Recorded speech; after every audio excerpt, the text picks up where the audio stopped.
STR marketing వారి Shri Venkatalakshmi Padmavati agencies, Shri Rajeshwari agencies, Kuricher road Darshi, మా branch Podili road Darshi. మా వద్ద గృహ నిర్మాణాలకు కావలసిన సిమెంటు, స్టీల్, శానిటరీ వేర్, అన్ని కంపెనీల పెయింట్స్ మొదలగునవి లభించును. మరియు సూట్ రూమ్ సదుపాయం కలదు. ప్రొప్రైటర్ సాని కొమ్ము తిరుపతి రెడ్డి.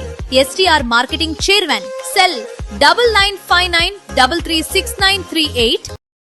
దర్శి పట్టణంలోని 17 బీఈడీ కాలేజీల్లో పేర్లు నమోదై ఉన్నటువంటి ఇతర రాష్ట్రాలకు చెందిన స్టూడెంట్స్ ఈ నెల 25వ తేదీకి వారి రాష్ట్రాల నుంచి దర్శికి ఫస్ట్ సెమిస్టర్ పరీక్షలు రాసేందుకు చేరుకోవడంతో ఈ రోజు సోమవారం వరకు దర్శి పట్టణం ఇతర రాష్ట్రాల స్టూడెంట్స్ తోనూ ప్రైవేట్ ట్రావెల్స్ తోనూ కలకల్లాడింది. ఈ రోజు సోమవారంతో పరీక్షలు ముగియటంతో ఆ స్టూడెంట్స్ వారి రాష్ట్రాలకు వారి ప్రైవేట్ ట్రావెల్ బస్సుల్లో వెన్నుదిరిగి వెళ్లిపోతున్నారు. దీంతో దర్శి పట్టణం కొంతమేరకు వెలవెలబోయినట్లయింది. మరలా పరీక్షల టైంకు దర్శికి చేరుకుంటారు. ఇటువంటి చదువుల్ని ఏమని పిలవాలో యూనివర్సిటీ వాళ్లే చెప్పాల్సిందే. కాలేజీలు సక్రమంగా నడపాలని కొందరికి ఉన్నప్పటికీ ఏమీ చేయలేరు కదా.